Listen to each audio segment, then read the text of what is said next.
Welcome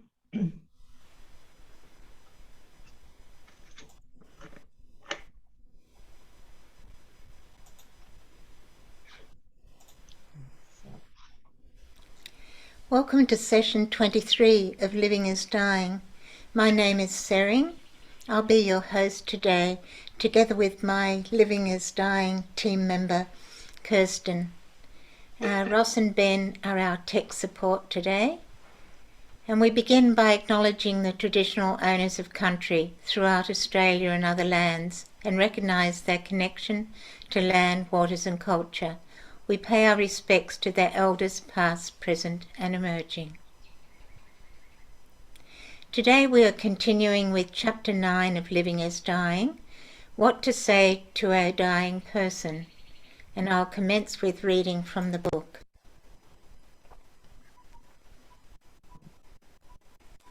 So Rinpoche says, the teachings of the Shavakayana and the Mahayana say very little about the bardos, and the Vajrayana teachings say a great deal.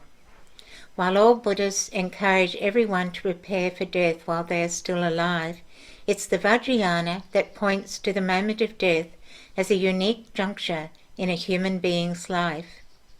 It's a moment of extraordinary spiritual opportunities that should not be wasted. Now Rinpoche makes an important point here. The message is, it's never too late. At the moment a person dies, their mind is the clearest it has ever been and becomes clearer still once the body is dead. So if you can win that person's attention moments before they die, make them look at you and listen to what you have to say, the chances of them grasping what is happening and what is about to happen are very good indeed. So this is the time when we read the instructions Rinpoche gives in this chapter and also in the following chapter, the Bardo instructions, which we'll be covering in our next session. So Rinpoche continues, as I mentioned earlier, while we are alive, we understand, communicate and interact using our own set of unique filters. Each person's individual filters determine what they see. So while we are alive, none of us sees anything nakedly. Our eyes are not cameras that merely capture images of whatever stands directly in front of us, because our eyes are driven by our minds. Mind chooses which images it registers and how to interpret those images, based on cultural conditioning, hang-ups, the books we read, the coffee we drink, the people we hang out with, and so on. So it is the mind that the spectator, the act of spectating, and all our personal influences are filtered, and it is in the mind that our interpretations come together to create the phenomena of hope, fear, misunderstanding, and so on. Whether you're a Buddhist or not, the mind separates from the body in exactly the same way. Our senses and sense objects also disintegrate in exactly the same way. Without those filters, your eyes cannot see, your ears cannot hear, your tongue cannot taste, and so on. Imagine a spring morning starts out cold, but as high temperatures are predicted for later on, you wear 6 layers of clothing. The disintegration of the senses is like peeling away those 6 layers as the temperature rises. Gradually your senses slip away until for the first time ever your mind is completely naked. For most of us, the effect is overwhelming. In life, when you look at a wall, influences from your culture and habit make you see that wall as a house. As your habits wear out, the wall will start to look less like a wall and more like a pile of bricks. And once the habit has worn away completely, however hard you stare at the wall, you simply won't know what you are looking at. Once the body is dead, everything the naked mind experiences will be entirely unfiltered, and all the subtle phenomena, the sounds, tastes, smells, and so on, will be strange and terrifying. Yet if you are given the right information at the right time, the mind's very nakedness will allow you to see and understand what is going on far more quickly than when you are alive. Buddhists describe this naked mind as Buddha mind.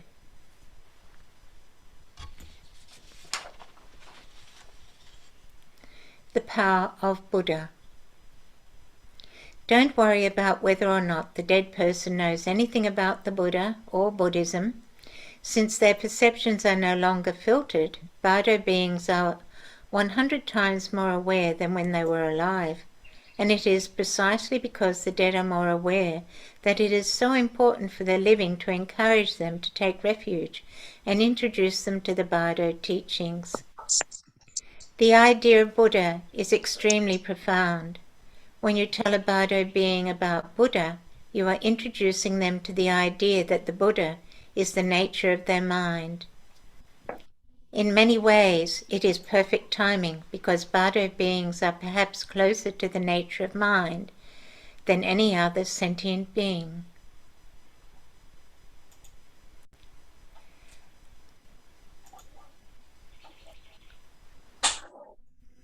So I just ask that everyone stay muted, please, during this session. I think we have some people who aren't muted at the moment. So in last week's session, Rinpoche gave several suggestions of texts we can read to the dying person. And we'll now play one of these, a meditation on Karma Lingpa's root verses of the 6 Bardos. And this will be narrated by the Australian Buddhist nun, Samarani Jayasara. And while this is playing, please take the opportunity to contemplate while listening to the verses. It's very beautifully presented.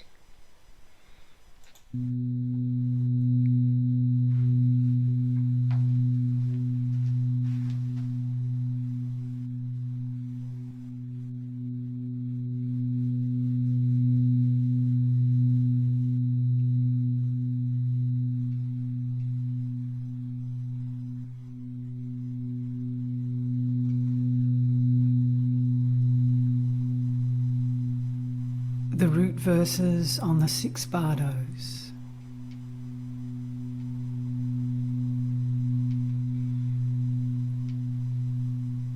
Kema.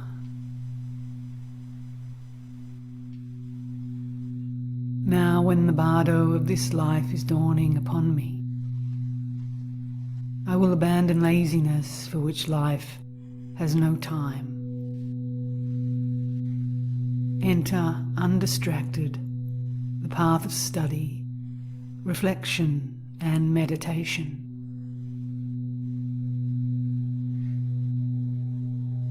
Making perceptions and mind of the path, and realize the 3 kayas.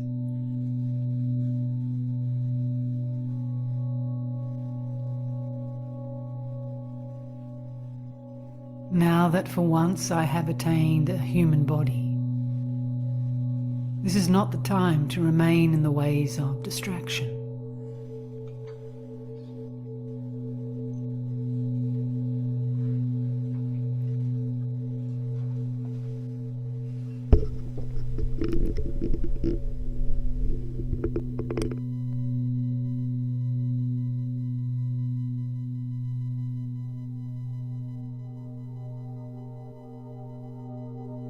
Kema. Now when the bardo of dreams is dawning upon me, I will abandon the heedless, corpse-like sleep of ignorance and settle the mind in its natural state without distraction. Recognizing dreams, I will train in transformation and clear light.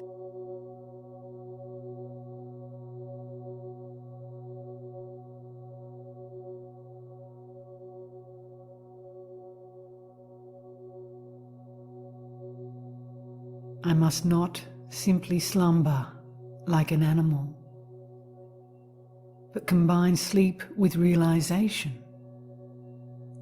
This is crucial.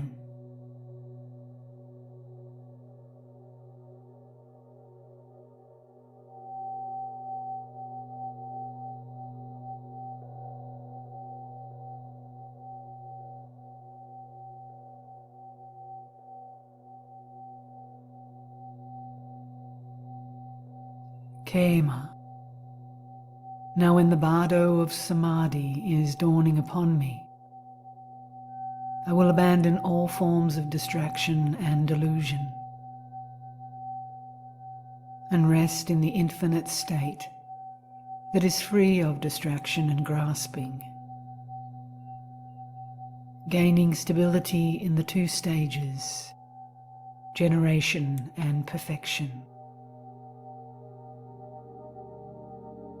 At this time of single-pointed meditation, having given up activity, I must not fall under the sway of afflictions and delusion.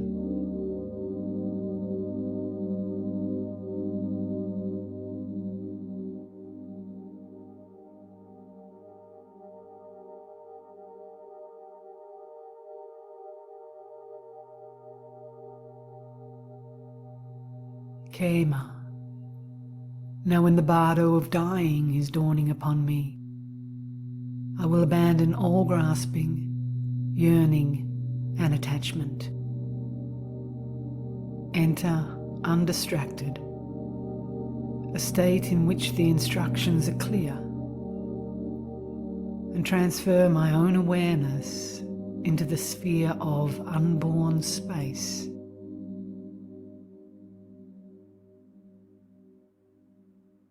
As I am about to leave this compound body of flesh and blood, I will know it to be a transitory illusion.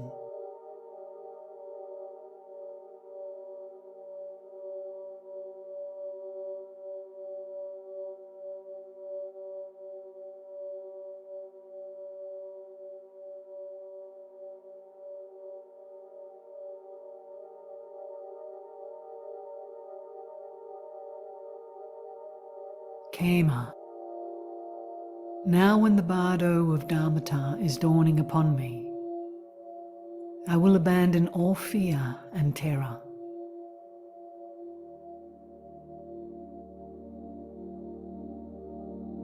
Recognizing whatever appears as the natural display of awareness, I will know it to be the way this bardo unfolds.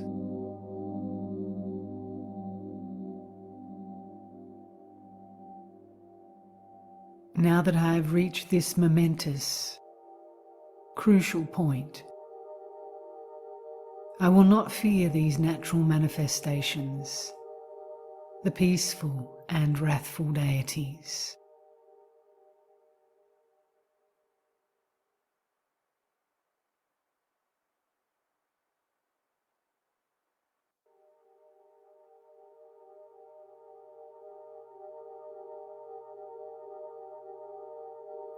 Khema.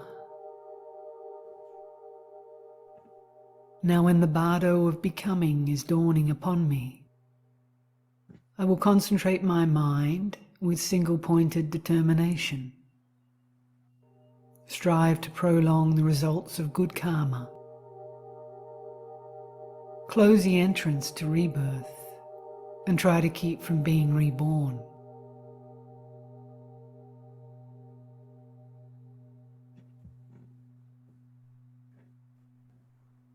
This is the time when perseverance and pure perception are required. Abandon jealousy and meditate on the Master and Consort.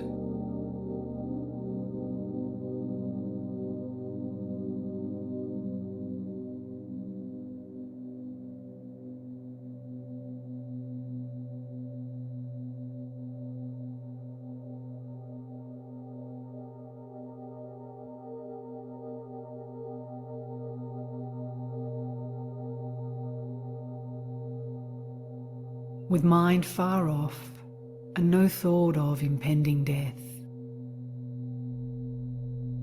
performing the meaningless activities of this life. To return empty-handed now would be utterly deluded. Recognize what is needed, the sacred Dharma. Why not practice it now, at this very moment?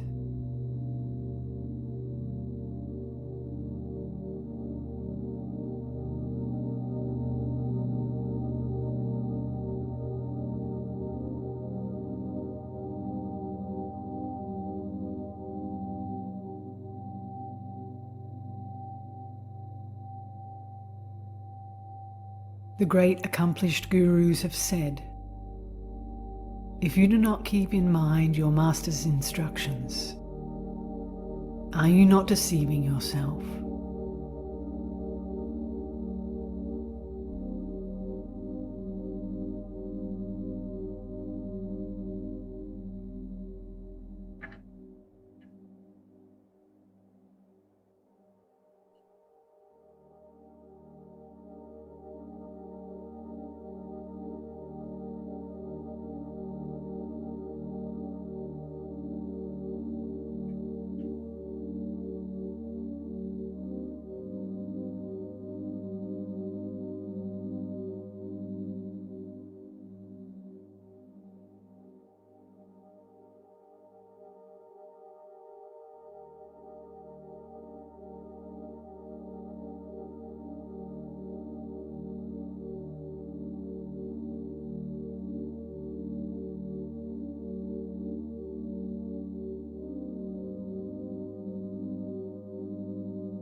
Before we continue with Rinpoche's advice on what to say to a dying person, I'd like to invite Kirsten to share with us some of her experience as a palliative care nurse, of what sort of things she's found helpful to say to a dying person.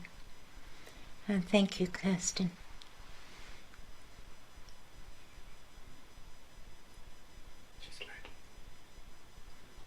She's muted. Kirsten, you're muted.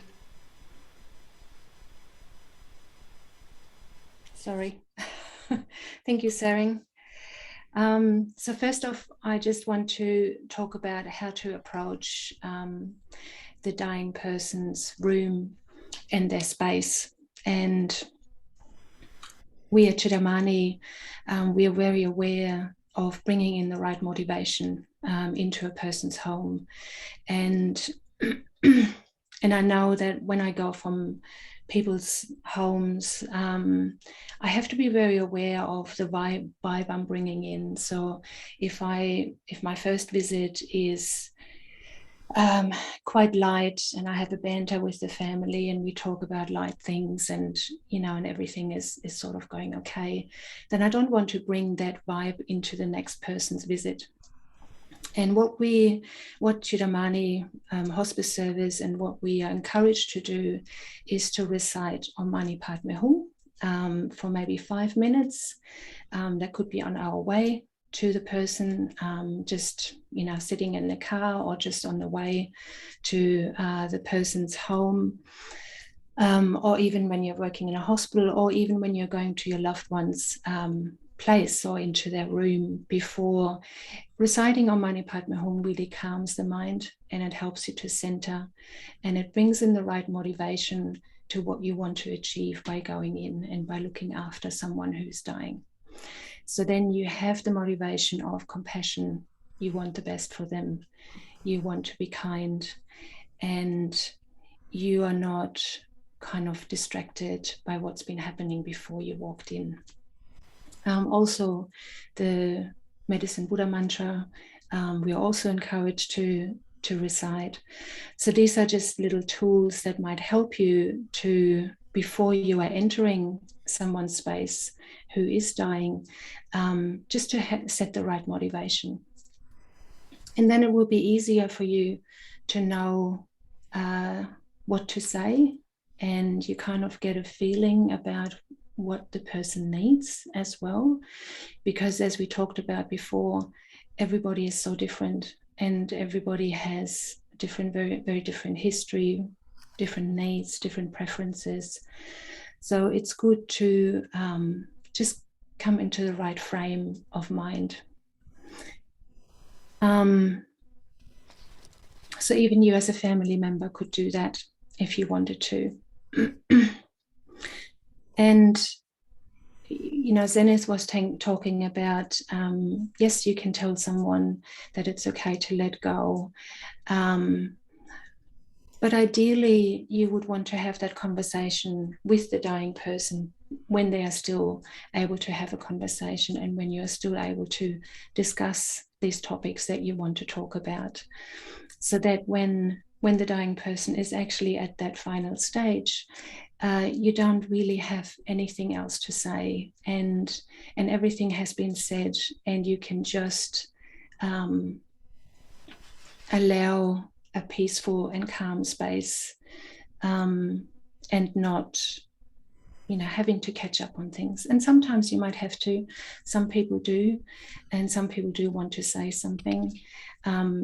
And I often find that it's really good to just reinforce that they're being looked after, they're being cared for, everything is being managed, any pain is being managed, any nausea, anything that they need is being taken care of, and just making them feel like we've got this, and they don't need to worry about anything. But also perhaps talking about saying the family members are fine, everyone is fine, that they might be worrying about, and that it's okay to let go. And that's perfectly fine to say. You kind of have to go with what you feel is right in that moment. And I just wanted to elaborate as well on what Zenis was saying about, if we keep saying, you know, it's okay to let go, we have to understand that the dying process is a process, and the body needs time to wind down, and it needs time to do its thing for death to happen. So if the person isn't letting go, that doesn't mean that they don't want to let go. It might just mean that the body just needs time to wind down, and that they just have to go through this process. And, you know, we often acknowledge that dying, you know, involves effort, because it is a process. So we've got to give people space as well to go through that process. It's really good not to overload people with, you know, a big story, or, you know, where someone might not be able to respond to, and they might want to respond, and then they get upset because they can't. So that's also good to keep in mind.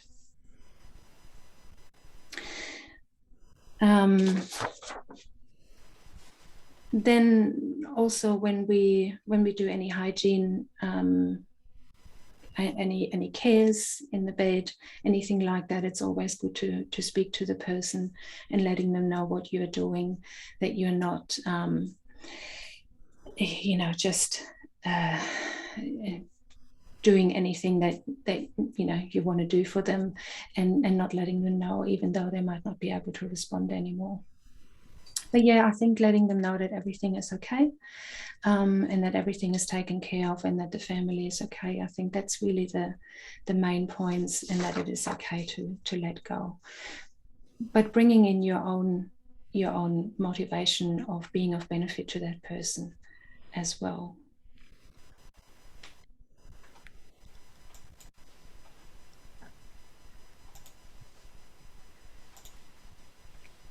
Okay. Thank you, Kirsten.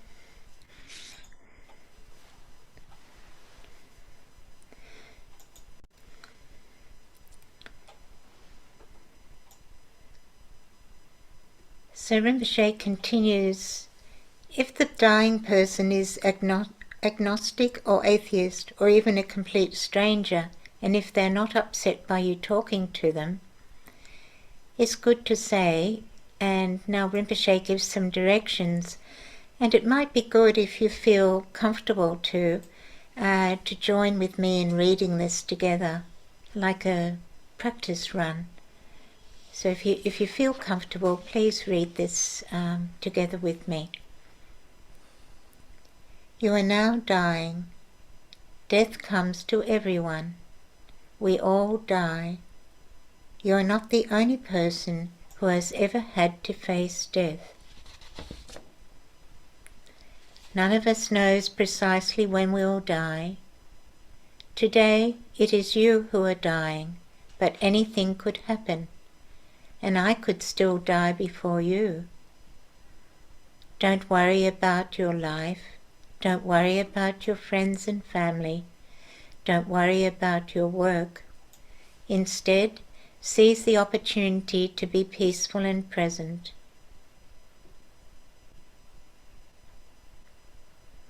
Rinpoche then adds, in the same spirit, say whatever you feel needs to be said, but say it gently and kindly. So just as Kirsten was saying, we can reassure the dying person that their loved ones will be fine and give them that reassurance. And Rinpoche then suggests reading a number of Buddhist prayers. But if the person dying and the family are Christian, for example, the family could recite the Lord's Prayer or another Christian prayer that they're familiar with, whatever is meaningful for the dying person and their loved ones.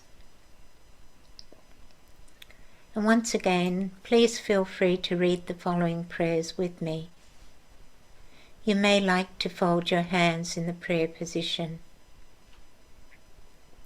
The first prayer is in Sanskrit. Namo Buddhaya, Namo Dhammaya, Namo Sanghaya. Then in English, homage to the Buddha, homage to the Dharma, homage to the Sangha. Then we have the mantra of interdependent origination, first in Sanskrit. Om ye Dhamma hetu prabhava hetan tasan tadagato hayava tasan sayane odaya evam vadi mahashamanana swaha. And the meaning for us in English, all phenomena arise from causes. Those causes have been taught by the Tathagata, and their cessation too has been proclaimed by the great Shramana. Rinpoche continues, if the dying person is willing to listen, tell them about the bardos as simply as you can. Tell them Buddhists believe that after we die, our essence passes through what we call a bardo, and that it's like going on a journey. This is the one journey that everyone eventually has to make, and only ends once we are reborn into our next life.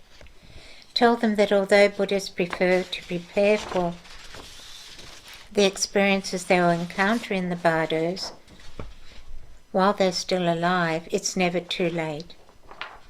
These days, most people feel that while a person is still alive, they must never be forced to do anything against their will. But once they are dead and just a consciousness, a bardo being, everything changes. Apart from anything else, the bardo being will probably be terrified because they have no idea about what is happening to them, and may be desperate for your help. Ideally, a dying person's mind should be calm and at ease when they die. For most of us, though, our biggest problem at death will be the same as our biggest problem in life: selfishness and a relentless fixation on ourselves. To counter this kind of selfishness, Buddhists try to think of others. So as you sit with a dying person, try to encourage them to think beyond themselves by making a heartfelt wish that all sentient beings are well and happy.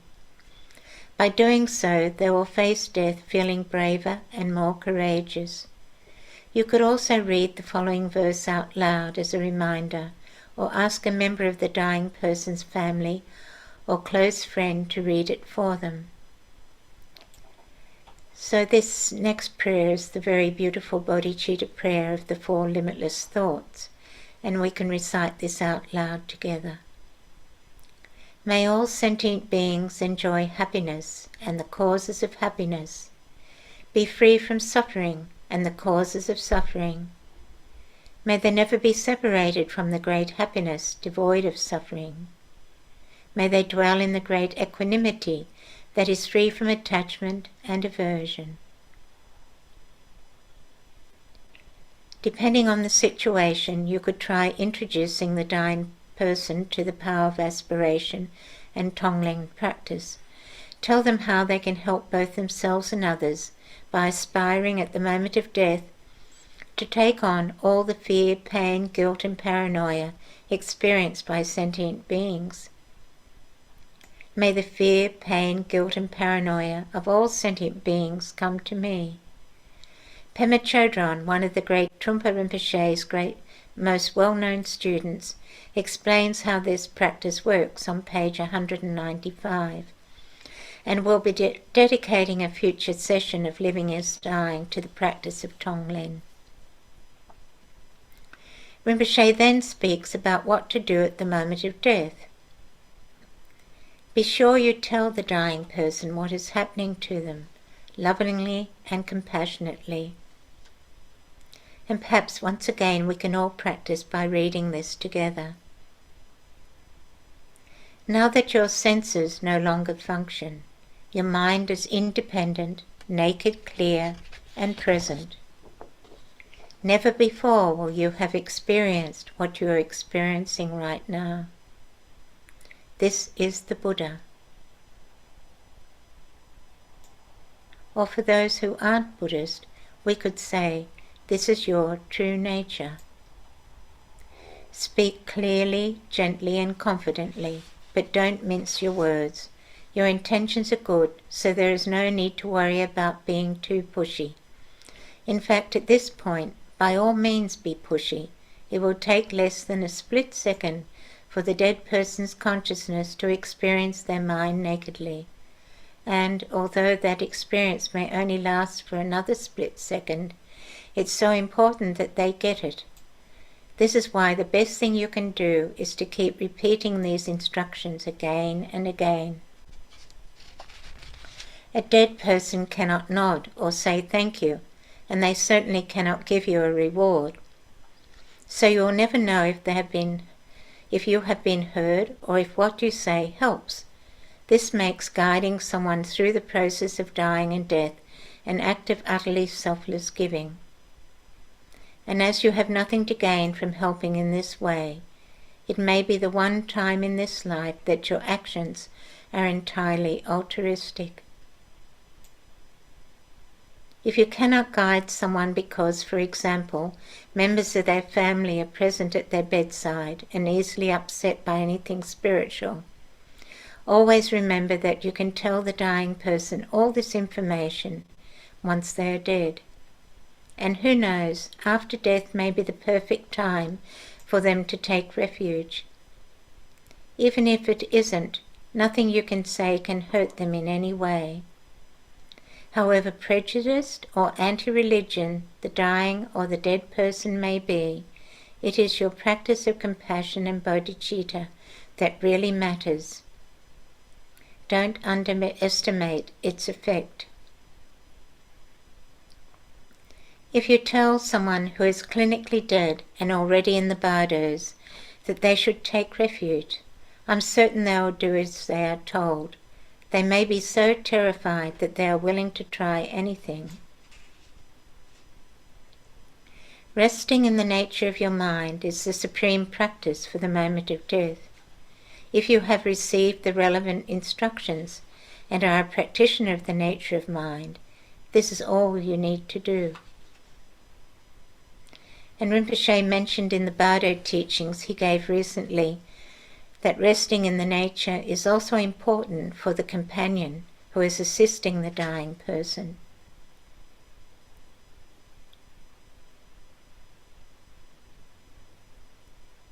We'll just pause here for a few moments and rest our mind. It doesn't matter if we've received instructions or we haven't. We can just sit just for a few moments.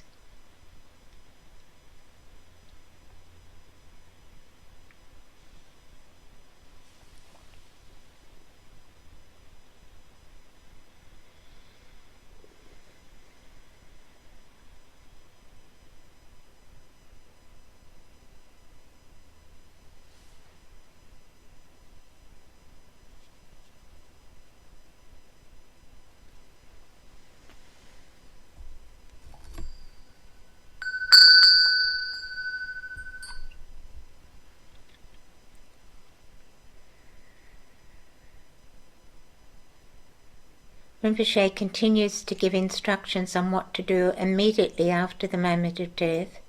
At first, I'd like to invite Kirsten to share her thoughts on how one can be beneficial at this time.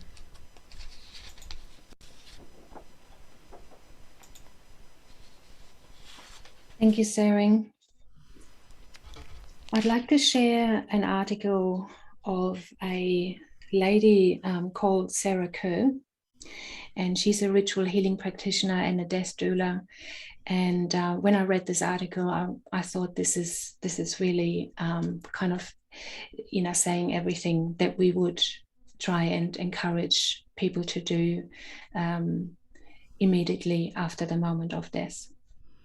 So when you are with your family member or on the street or wherever, this is what you should be doing. When someone dies, the first thing to do is nothing. Don't run out and call the nurse. Don't pick up the phone. Take a deep breath and be present to the magnitude of the moment. There's a grace to being at the bedside of someone you love as they make their transition out of this world. At the moment they take their last breath, there's an incredible sacredness in the space. The veil between the worlds opens. We are so unprepared and untrained in how to deal with death that sometimes a kind of panic response kicks in. They're dead. We knew they were going to die, so their being dead is not a surprise. It's not a problem to be solved. It is very sad, but it's not cause to panic. If anything, their death is cause to take a deep breath, to stop and be really present to what's happening.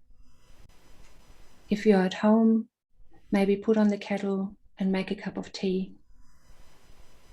Sit at the bedside and just be present to the experience in the room. What's happening for you? What might be happening for them? What other presences are here that might be supporting them on their way? Tune into all the beauty and magic. Pausing gives your soul a chance to adjust, because no matter how prepared we are, a death is still a shock. If we kick right into do mode and call 911 or call the hospice, we never get a chance to absorb the enormity of the event. Give yourself 5 minutes or 10 minutes or 15 minutes just to be. You never get that time back again if you don't take it now. After that, do the smallest thing you can do. Call the one person who needs to be called. Engage whatever systems you need to be engaged, but engage them at the very most minimal level. Move really, really, really slowly, because this is a period where it's easy for body and soul to get separated. Our bodies can gallop forwards, but sometimes our souls haven't caught up. If you have an opportunity to be quiet and be present, take it. Accept and acclimatize and adjust to what's happening. Then as the train starts rolling and all the things that happen after death kick in, you'll be better prepared. You won't get a chance to catch your breath later. You need to do it now. Being present in the moments after death is an incredible gift to yourself. It's a gift to the people who you're with, and it's a gift to the person who's just died. They're just a hair's breadth away. They're just starting their new journey in the world without a body. If you keep a calm space around their body and in the room, they're launched in a more beautiful way. It's a service to both sides of the veil. And I thought this was really beautiful. And we always encourage the family or the friends to just be with the person. There's no need to call us. There's no need to call anyone. And just really be with that person.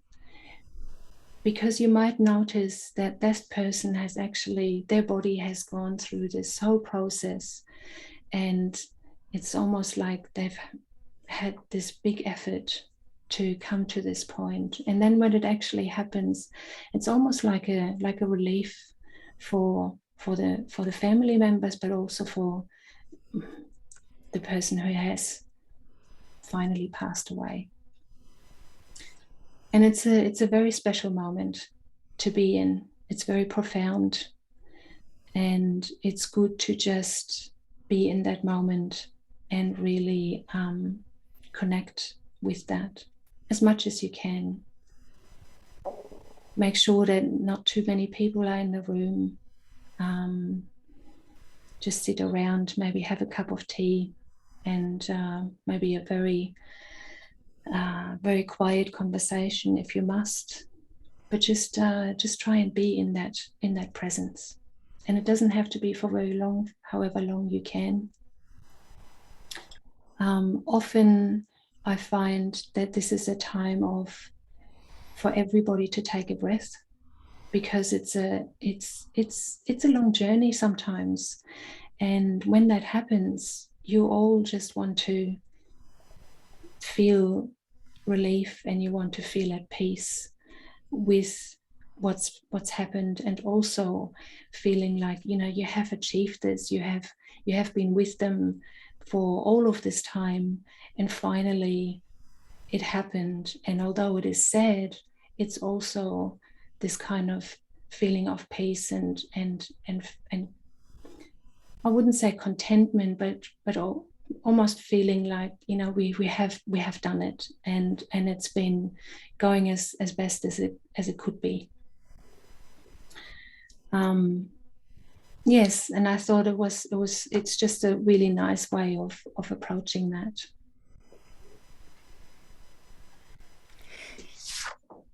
Thank you, Kirsten. It is very beautiful indeed, that advice, and we can take that to heart, and at the same time we can just quietly and gently carry out the, especially if we're with a Sangha member, we can carry out the instructions that Rinpoche gives. So from a Buddhist point of view, Rinpoche suggests immediately after the moment of death to read the verses of taking refuge out loud once again, confidently but gently. So we can all do that together.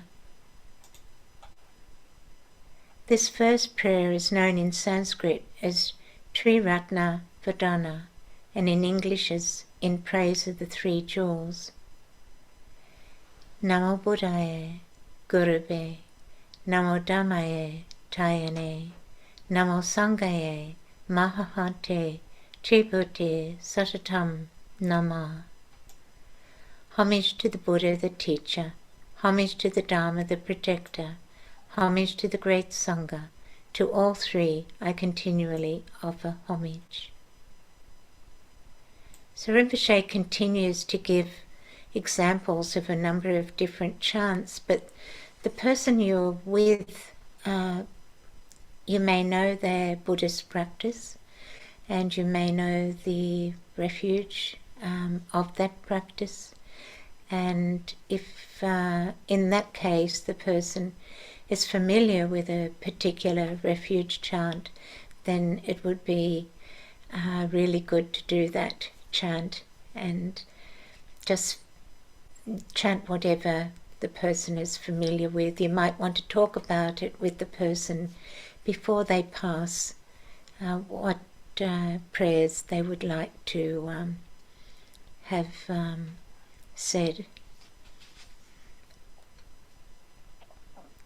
So the next chant is known in Sanskrit as Shananan Ganana, and if forgive my Sanskrit, I'm not very good at pronunciation, and in English it's taking refuge.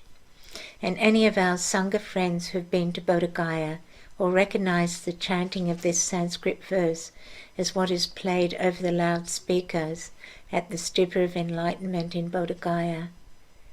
And it's something, once you've heard it for some days, one day after another, that really always stays in your heart and your mind.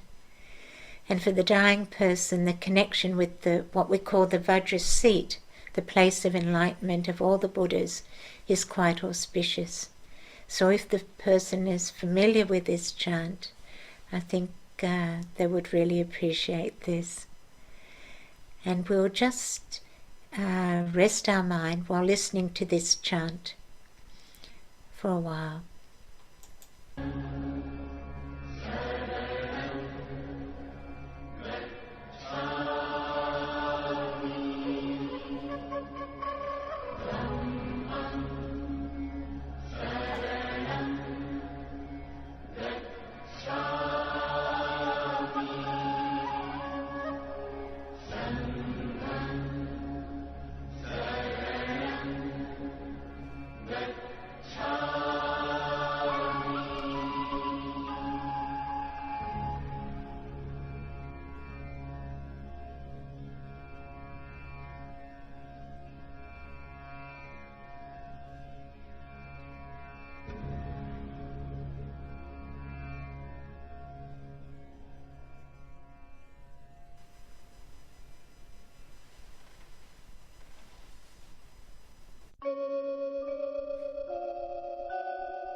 And now we recite in English. I take refuge in the Buddha. I take refuge in the Dharma. I take refuge in the Sangha.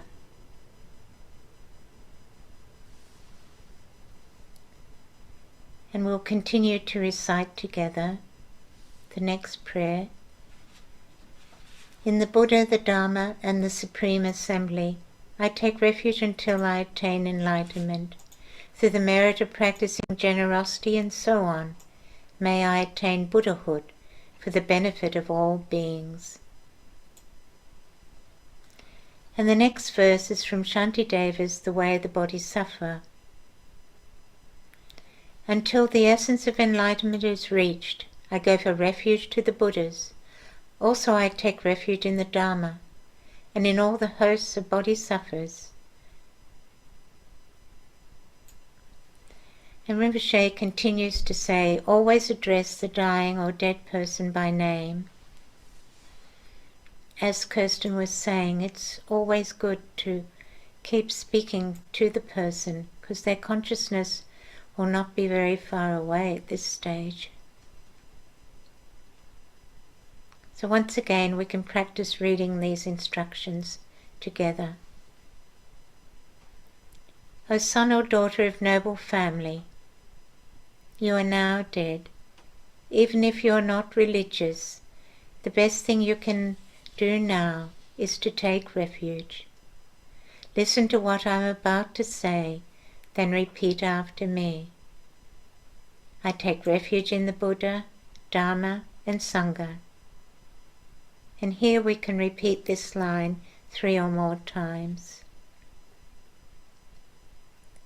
O son or daughter of noble family, now that you are dead, your mind is extremely powerful, far more powerful than the minds of the living. Make good use of this power.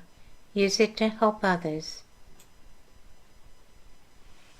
Please think like this. I want to continue to help all living beings on this planet, all human beings, all living creatures, and the natural environment. I want to eradicate poverty, disease, inequality, and injustice. I want everyone to see and recognize the truth. I want to wake up everyone from the delusion that life will last forever. I want everyone to see through the illusion that money, power, and relationships are real, permanent, and everlasting. And once again we recite the prayer of the 4 limitless thoughts or 4 immeasurables. May all sentient beings enjoy happiness and the causes of happiness, be free from suffering and the causes of suffering. May they never be separate from the great happiness devoid of suffering, and may they dwell in the great equanimity that is free from attachment and aversion. Rinpoche goes on to say, if there is anything else you want to say to the dead person, the Bardo being, say it now, kindly and gently.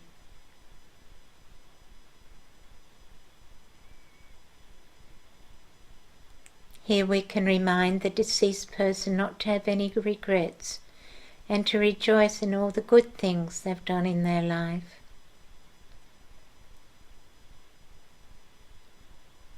Then we again repeat the refuge verse in Sanskrit and in English. Namo Buddhaya, Namo Dhammaye, Namo Sanghaye. Homage to the Buddha, homage to the Dharma, homage to the Sangha, and the mantra of interdependent origination. Om ye Dhamma Hetupawa Hetan Tasan Tathagata Hayavat Tasan Saya Nirada Evam Vadi Mahashamana Swaha. And in English, all phenomena arise from causes. Those causes have been taught by the Tathagata, and their cessation too has been proclaimed by the great Shramana. And in fact it's important to recite these verses in whatever language you feel most comfortable with, and the language that is familiar to the deceased. Rinpoche goes on to say, tell the dead person they have nothing to lose by listening to what you have to say. Introduce them to the concept of bardo and tell them about the bardo of dying and so on. And we'll be going through the bardo instructions in our next session in chapter 10. You can now offer the dead person the same instructions you would give a Buddhist. Bardo beings can follow mental recitation, so if for any reason it isn't possible for you to say the instructions out loud, read the following pages silently. That's the Bardo instructions that we'll follow next time. If your dead friend belongs to one of the more dogmatic religions that only allows family to approach a dead body, you may not be allowed to see them once they are dead. In this case, introduce your friend to the teachings from your own home. Don't worry, the moment you address them by name, they will recognize your voice, and they will actually listen to what you have to say. No matter who you are helping, always repeat the teachings and instructions as many times as you can. It's very important that this is done gently, with a kind voice. Rinpoche goes on to say, actually there is an argument for continuing to repeat everything for several weeks, because unless you are omniscient, you will have no way of knowing whether or not the dead person has heard and understand what you have told them. Of course, if the dead person were to discover that there is no such thing as a next life, nothing you will say will make any difference to them. But if they do wake up to find that everything the Bardo teachings describe is true, the information you give them may be the most valuable advice they have ever received.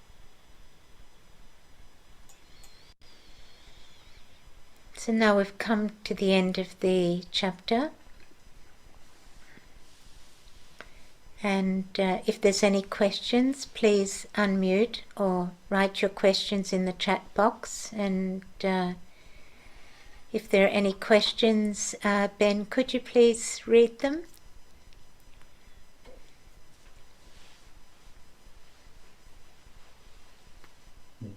Yep. If there's no questions in the chat box just as yet, maybe some people are typing, or otherwise simply unmute yourself and feel free to ask your question.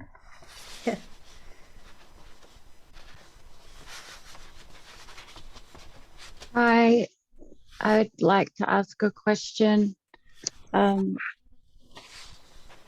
like to help somebody who's died quite a while ago in a very difficult way. I don't know how to do that on my own, and I'm wondering who could I reach out to talk to? Could I talk to Chidamani or just to get some support to assist them? Would you like spiritual support? Because I'm quite happy for you to contact me. And okay, yeah. Yeah, so I'm just Tsering at siddharthasintent.org. Okay. And we can have a chat, and we can even arrange for prayers to be said by Rinpoche's monks. And it doesn't matter how long ago it was. It can be really some time, but it doesn't make any difference. You can still help. And you can help the person in their current rebirth, having gone through that difficult death that sometimes affects the life of the person, and you can help remove those obstacles. There is quite a lot you can do. So please, do contact me, and we can have a chat about that. Thank you. That would be wonderful. Thank you. Okay. Can I I'm only looking at a camera. I can't see who's speaking. May I have your name? Oh, yeah, it's Melissa Poole. Melissa Okay. Poole. Yeah. Okay, Melissa. Yeah. Thanks so much. Thank you. Yeah. I'll send you Okay. an email. Yeah. Thank you. And thank you, Kirsten. Yeah.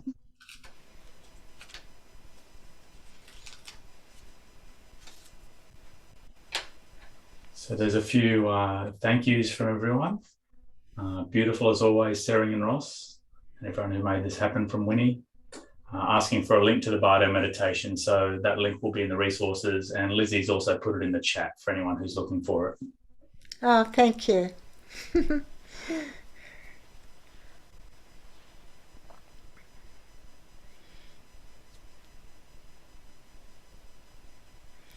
So yes, is there someone else? Oh, yes. Tsering, thank you. I might also contact you about the same question Melissa asked, and thank you, Melissa, for asking that question. I think it was a good one. So if you don't mind, I can also contact you. Yes, please do. Thank you. Yeah. Thank you very much. Okay, we're becoming, we have quite a few resources now. We're learning so much through this course, and we feel that we can, help you. So if there aren't any more questions, we have already gone over time a couple of minutes, so we'll dedicate the merit.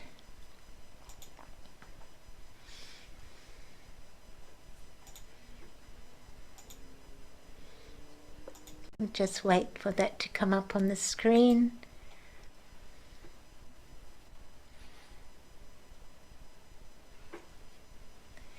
This virtuous accumulation of merit we offer, so that all obstacles dissolve, and at the time of our death each of us may find ease in dying, and swift rebirth in the pure land of great bliss, quickly gaining enlightenment for the benefit of all sentient beings. And if the material presented today has raised any concerns for you, it's suggested you speak with a trusted friend, your personal health professional, or your Buddhist teacher or instructor. So next Sunday, the 28th of August, there won't be a session of Living as Dying. Our teacher, Songtse Khyentse Rinpoche, will be online from Bodh, Kathmandu, with 3 days of discourse on Nepal and Buddha Dharma from the 26th to the 28th of August.